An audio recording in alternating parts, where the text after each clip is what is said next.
and that's what's happening. I mean, they actually are selling sort of fake ICE costumes that people are wearing, and it's I would not assume if somebody doesn't show any identification, I wouldn't do anything. I don't see why you have any reason why you have to listen to them. Well, because you have more than one of them, and they've got guns. But in 2021, there was a law passed called the William. They should say, "I'll wait till the police comes." And but there was a law passed in 2021 called the William Thornberry National Defense Authorization Act for fiscal year 2021, which states that it is illegal for them to not, that they have to show identification. That's what I thought. We need to do some research because that's this law in 2021 requiring all federal agents, including those from ICE, to wear visible identification, including the government agency they represent when undertaking crowd control during protests.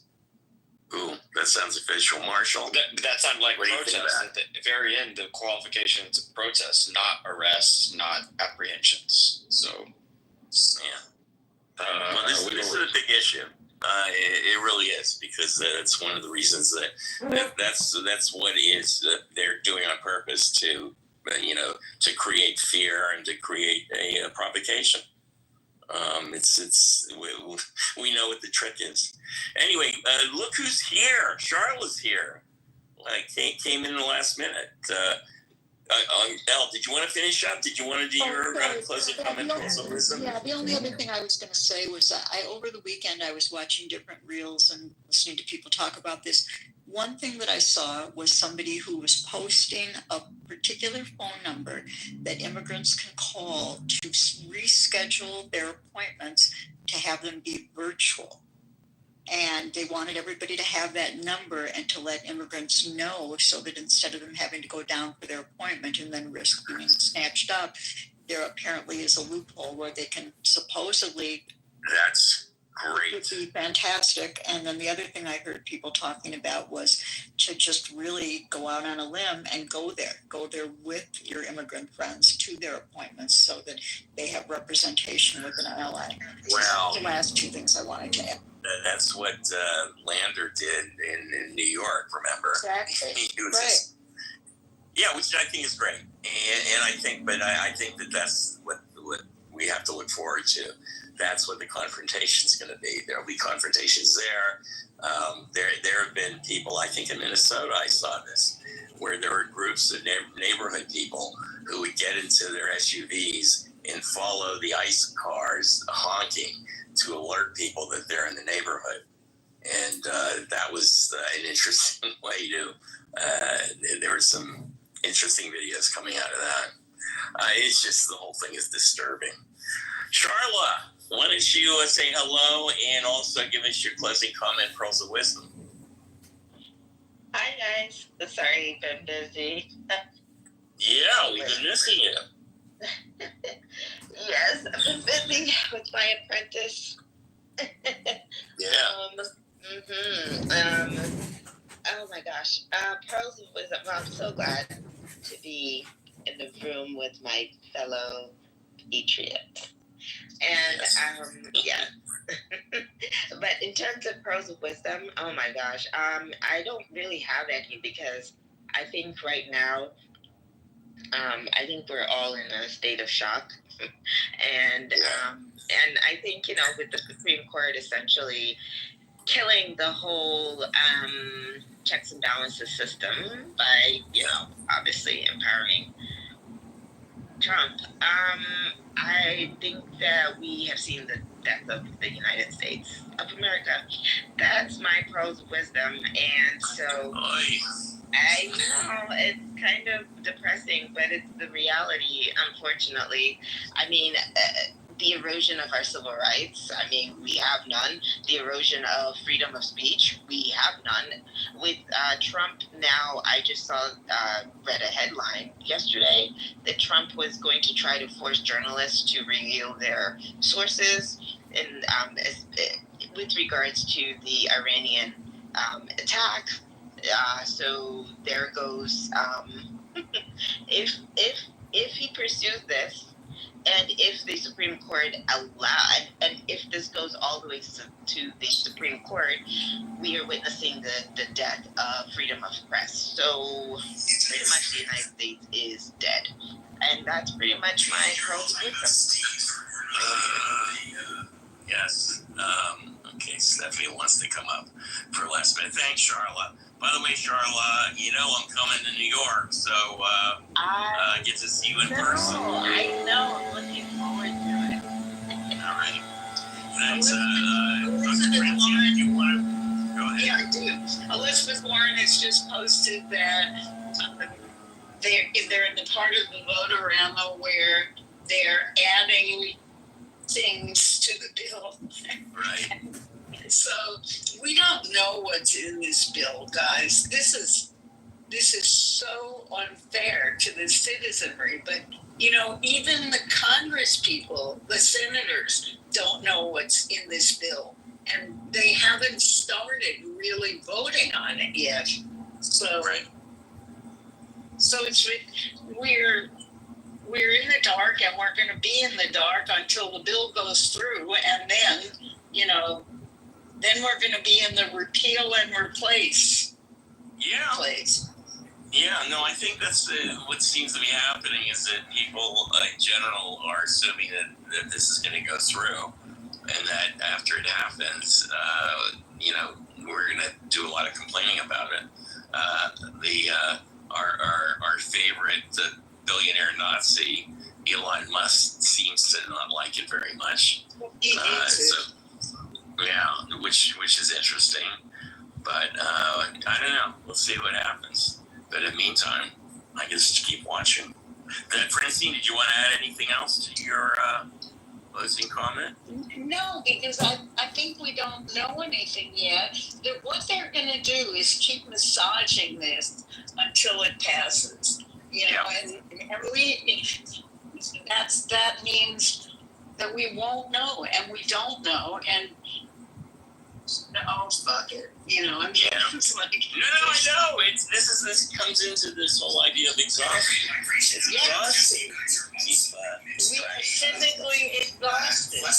Yeah, I think we are. Steve, closing comments, pearls of wisdom. Everybody knows that. We don't want to make that, but he is. I focus on we have a lawless Supreme Court. I don't know what else to say. They're not gonna stop him. I know. That's for us so frustrating because I also thought at least there was some sort of resistance at all, but there just isn't. They're gonna codify whatever it is that he wants to do, and it's a shame. All right, so Stephanie's here. That's right, Stephanie. Hello, goodbye, and then Rick. I guess you're the caboose. Go ahead, Stephanie.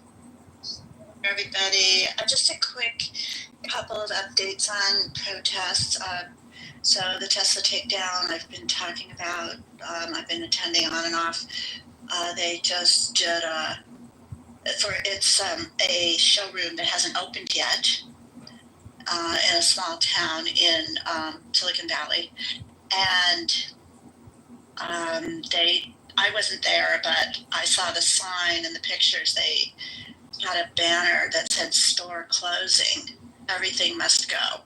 So it was kind of presented in a humorous way, but I thought that was a different twist for a model showroom that hasn't opened. And then another protest I went to last week was a new experience for me, but it was against Palantir, and they're the company founded by Peter Thiel. They are in Palo Alto, and they do a lot of products, but they do a lot of data stuff, and they also produce spyware. And the federal government contracts with them to identify terrorists. And our understanding is that ICE uses that spyware to identify supposed, quote unquote, criminal immigrants, that kind of thing. So there has been an organized protest against their Manhattan office. It was on Thursday, and then the Palo Alto building business was on Thursday, and the previous week was their LA office. Their headquarters are Colorado. I haven't heard anything about that. But these were organizers came out from New York for this and San Francisco. All the organizers that were there were clearly people that are, it was very strategic.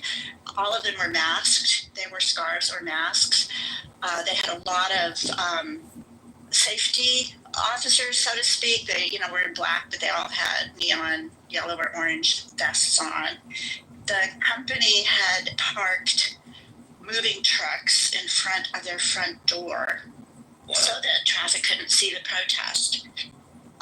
The protesters, I was one of them, but I wasn't in the planning, but the organizers put up a banner that said Palantir, something about ICE, and they had put 2 ladders up and they attached it to the balcony of the building. And then they had the Raging Grannies there, which is a singing protest group that goes to events. And they sing, they're older women who sing different kinds of protest songs. They go to all kinds of issues, but they were invited to come and sing. So while they were singing, the employees of Palantir grabbed the banner and pulled it through the thing before anyone could catch it. Go to JohnKitover.com. So then the organizers had everyone marching around the truck so that the traffic, it was lunch hour, so the traffic could see all the protesters. They had really organized chants. It was just the most strategic, focused, targeted protest I'd ever been to, with using some marginal illegal techniques. We blocked traffic, which was illegal, but there were no police. There was 2 police cars that kind of passively go by during the 2-hour thing. And this was in front of the Palantir office. Then after that, they moved over to the Palantir cafeteria and event room, which was like 2 blocks away. And then they got really much more, I don't know what you want to describe it, assertive, aggressive, but the protesters started banging on the windows of the glass, using the megaphones, inviting the employees to come and join us, quit the company, talking about how evil their work was, blah, blah, blah, blah. Gluing, or not gluing, but taping signs to their building. And just a lot of hyping up the protesters, telling them what was going on. The goal of this was they said the stock of Palantir is inflated, falsely inflated. And the goal is to stop the hiring pipeline. They're trying to hire a lot of people right now from college. They said these college students don't really know what they're getting into. We want to stop this hiring pipeline for the company. So that's kind of their goal.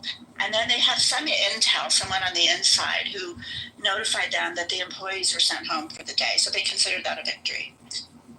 So anyway, just wanted to tell you now, some people feel like this is a misplaced protest, that we shouldn't be protesting a company that just produces a product the government wants or other people want, but we should really be protesting the people that set the policy to buy these products. So my son being one of them, saying you should be protesting in front of the home of the decision makers that decide to hire Palantir's products. That's more effective than protesting Palantir, because any company can make a product the government could buy, So anyway, I just wanted to give you that was a new kind of level I'd been to. Yeah, that's it. Yeah, everybody work on your health. So because if you're not healthy, we don't have you, and we need you to be healthy. And that's it. Thanks. That's true. Thank you. We got to hydrate, as Empress Ronnie says. No, I think it's really good for us to detail some of the resistance and how it's being done creatively. And we do. We need to make sure that. More what? Excuse me? Say again, Francine? Not hearing. Anyway, let's go. We're already to the top of the hour, so I want to get out of here. I got some other stuff to do. So Rick, there you are. Oh, wait a second, Rick. Before you start, David has given his